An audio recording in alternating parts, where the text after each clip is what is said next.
नमस्कार दोस्तों, the Kavita show के इस एपिसोड में आपका स्वागत है। तो साथियों, जब से कोविड-19 महामारी को लेकर के पूरे देश को लॉकडाउन किया गया, तब से ही हमारे बुंदेलखंड की स्थिति बहुत ही अच्छी रही है। खासकर अगर मैं बात करूं तो चित्रकूट, महोबा, हमीरपुर में दूसरे लॉकडाउन तक कोई भी केस नहीं था और यही हाल अयोध्या के भी थे। तो जब से इन जिलों में महामारी का कोई भी केस नहीं आया, तो यहाँ के जो लोग हैं उन्होंने सीधे इसको धर्म से जोड़ लिया। जो सोशल मीडिया पर जो पोस्टें आने लगी, सारे लोग बोलने लगे, खास करके चित्रकूट को और अयोध्या को सीधे धर्म से जोड़ा गया। कहा गया कि राम की नगरी अयोध्या में अभी तक कोरोना महामारी नहीं दे सकी दस्तक, तो इसी तरह से चित्रकूट को भी जोड़ा कि पावन धरती, जो राम की पावन धरती चित्रकूट मानी जाती है, यहाँ पर अभी तक कोरोना अपनी दस्तक नहीं दे पाया है। ये जो बात है मेरे दिमाग में बहुत ठक ठक मार रही थी, इसकी आवाज़ मुझे आ रही थी, मुझे चोट पहुँच रही थी और मैं सोच रही थी कि क्या सच में ऐसा है कि धर्म की वजह से इन इलाकों में कोरोना अपनी दस्तक नहीं दे पा रहा है। और मुझे विश्वास नहीं हो रहा था। मैं सोच रही थी कि अगर ऐसी स्थिति है, अगर धर्म से सीधे इसको लोग जोड़ रहे हैं, तो फिर जब लॉकडाउन शुरू हुआ था तो वहाँ पर जो मंदिर है, जो मस्जिद हैं, चर्च हैं, गुरुद्वारा हैं, इनको फिर बंद क्यों कर दिया गया? इनके अंदर जो भगवान बैठे हुए हैं उनको क्यों ताला के अंदर कैद कर दिया गया? और ये बात मैं बहुत सोचती रही। हालांकि जब तीसरा लॉकडाउन शुरू हुआ उसके बाद में इन इलाकों में जिस जोर से कोरोना की बीमारी फैली और यहाँ पर पॉजिटिव केस पाए जाने लगे, तो इस पर मेरे कई सारे सवाल हैं। तो साथियों, जैसे लोग मानते हैं कि जो जिस भी भगवान को मानते हैं, चाहे भगवान हो, ईश्वर हो, अल्लाह हो, चर्च, गिरजाघर, जो भी हों, लोग जो मानते हैं कि भगवान है तो सब कुछ है, हर का कष्ट को भगवान हर लेता है, ईश्वर हर लेता है, हर मुसीबत में साथ देता है। और ये भी कहते हैं कि ईश्वर के बिना मर्जी के एक पत्ता भी नहीं हिलता है। इस तरह की बातें जो लोग करते हैं, मैंने देखा, इस चीज़ को बहुत मनन किया, गहराई से मैंने सोचा कि जब पूरे विश्व में कोरोना वायरस जैसे कि महामारी फैली है और जब इन इलाकों में इस तरह की बात धर्म से जोड़ करके हो रही थी, इसके बाद मैं सोच रही थी कि अचानक से इन इलाकों में जिस तरह से कोरोना महामारी इन जिलों को, चित्रकूट को और अयोध्या को और बाकी और भी जो ग्रीन जोन घोषित हुए थे उनको अपने चपेट में ले लिया और वहाँ के हालात इतने बुरे हो गए हैं।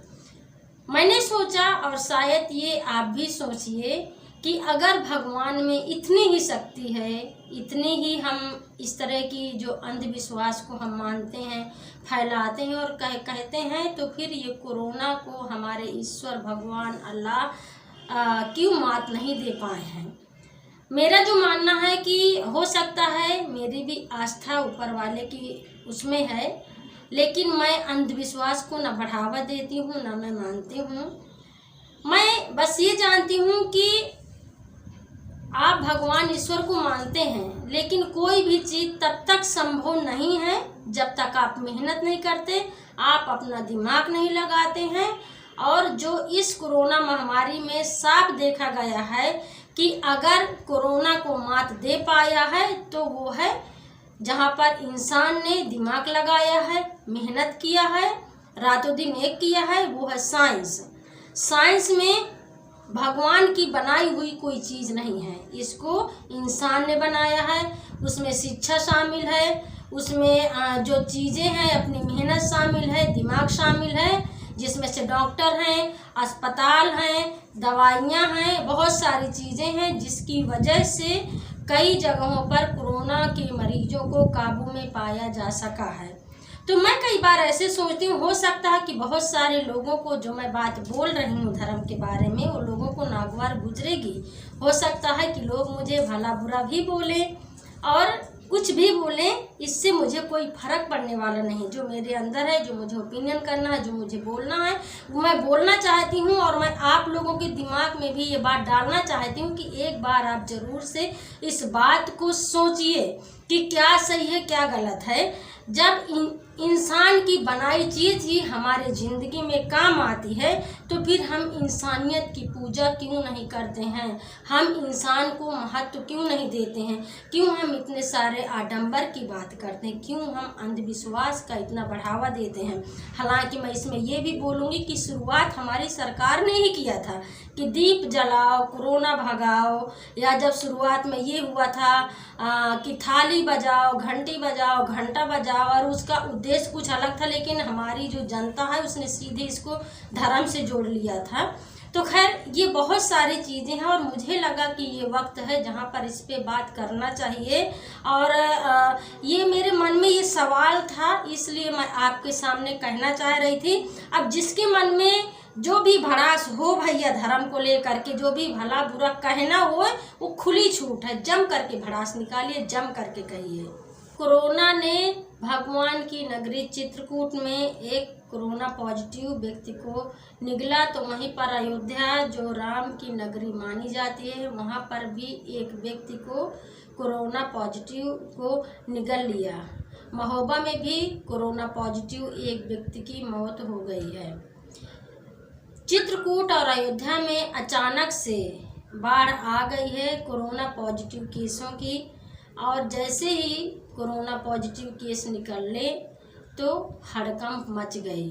अगर मैं पूरे मंडल की बात करूं, चित्रकूट धाम मंडल की, तो यहाँ पर अभी तक में 41 पॉजिटिव केस पाए गए हैं। हालांकि आज की जो खबर है उसमें से ये है कि बांदा को कोरोना मुक्त कर दिया गया है, जबकि चित्रकूट, महोबा, हमीरपुर बाकी जगह पर अभी भी पॉजिटिव केस हैं। वहीं पर राम की नगरी अयोध्या में अभी कोरोना पॉजिटिव केस 25 हैं। अब ऐसी स्थिति में जहां पर इतनी बुरी स्थिति अब आ गई है राम की नगरी दोनों जगह में, वहां पर अब जो हमारी जनता है उनके पूरे के पूरे बयान और विचार सीधे से पलट गए हैं। अब लोग दूसरी तरह की बात करना शुरू कर दिए हैं। मैं यही सोच रही थी कि जो लोग हैं उनका वो एक तरह से सोचते नहीं हैं। जब भी कोई बातचीत को करते हैं, आगे क्या होगा पीछे क्या होगा उनसे कोई लेना देना नहीं है, किसी तरह का मंथन नहीं है, विचार नहीं है, बस बोलने से मतलब है। इसका असर समाज में क्या जाएगा, जो आने वाली पीढ़ी है, जो हमारे बच्चे हैं, जो देश के भविष्य हैं, उनके ऊपर क्या गुजरेगी, वो आगे किस तरह के संदेश को ले जाएंगे, अपने दिमाग में दिल में क्या पनप रहा है या क्या संदेश देंगे आने वाले भविष्य को, इसकी चिंता इस समाज को क्यों नहीं है। तो साथियों, मैं जिस तरह से बोल रही हूँ कि स्थिति अब किस तरह से बुरी होती जा रही है। अगर मैं चित्रकूट धाम मंडल की बात करूं तो बांदा में जो मेडिकल कॉलेज है उनकी रिपोर्ट के हिसाब से अब तक में कुल 41 कोरोना पॉजिटिव मरीज आए हैं। अयोध्या में तो ऑलरेडी वहाँ की स्थिति और भी बुरी होती जा रही है, वाराणसी की स्थिति और भी बुरी होती जा रही है। ये सारे भाजपा के राज्य हैं, ये सारे जिले भी हैं भाजपा के, तो मैं ये भी यहाँ पे जोड़ना चाहती हूँ। दूसरी बात है बस कि जब ये बुरी स्थिति नहीं थी, कोरोना पॉजिटिव केस नहीं थे, तो बड़े अच्छे ढंग से लॉकडाउन का पालन किया जा रहा था। पुलिस भी बहुत सख्त थी, सारी दुकानें बंद थीं, लेकिन जैसे जैसे प्रवासी मजदूर अपने गांव और ज़िले तक आए, वैसे वैसे सख्ती को थोड़ा कमज़ोर कर दिया गया।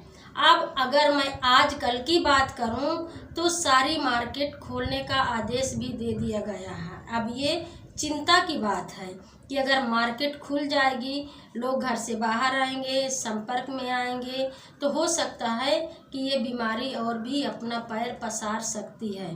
तो वहीं पर अगर मैं बात करूं जो मजदूर आए हैं उनके जांच की अभी भी अच्छे से व्यवस्था नहीं है। जिन लोगों को क्वारंटाइन में रखा गया है उनकी ठीक से जो जांच कोरोना की होनी चाहिए वो जांच नहीं हुई है। सिर्फ उनका तापमान बस नापा गया, उनकी स्क्रीनिंग हुई है और ये भी पाया गया है कि जो लोग क्वारंटाइन में हैं उनके भी हालात ख़राब हुए हैं, उनकी भी मौतें हुई हैं। उसका कारण अभी उजागर नहीं हुआ है कि कोरोना की वजह से मौत हुई है या कुछ अन्य कारण भी रहे होंगे। तो इस तरह की स्थितियां भी हुई हैं।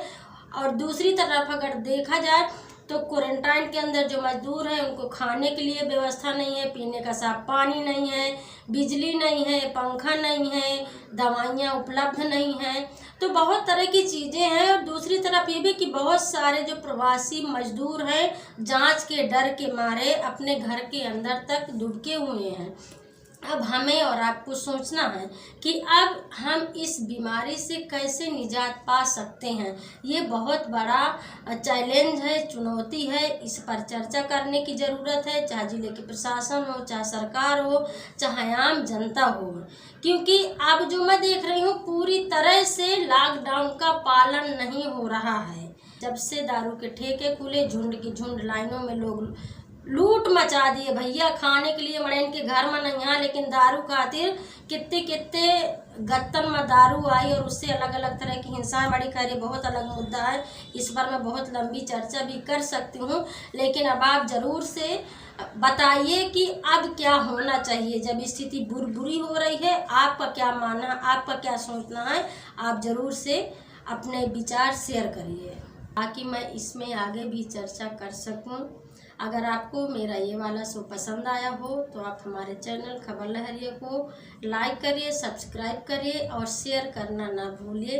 तो दोस्तों मैं अगले एपिसोड में फिर मिलूँगी कुछ करारी बातों के साथ में। तब तक के लिए जाते जाते बस मैं यही कहना चाहती हूँ कि अभी स्थिति बुरी होने वाली है। आप लॉकडाउन का पालन करिए, अपने आप को सुरक्षित रखिए। जब भी आप बाज़ार जा रहे हैं तो अपने मुंह में मास्क पहन करके जाइए या रुमाल बांध करके या साफी या दुपट्टा बांध कर ही जाइए। जब आप घर पर आते हैं तो हाथ धोइए। और वैसे भी जब आप घर में रहते हैं, किसी भी काम के लिए आंगन में या बाहर जाते हैं, कोई चीज़ छूते हैं तो अपने हाथों को बार बार साबुन या सैनिटाइजर से साफ करते रहिए। तो दोस्तों अब मैं चलती हूँ, अगले एपिसोड में फिर मिलूँगी। तब तक के लिए नमस्कार। खबर लहरिया, आपकी खबर आपकी भाषा।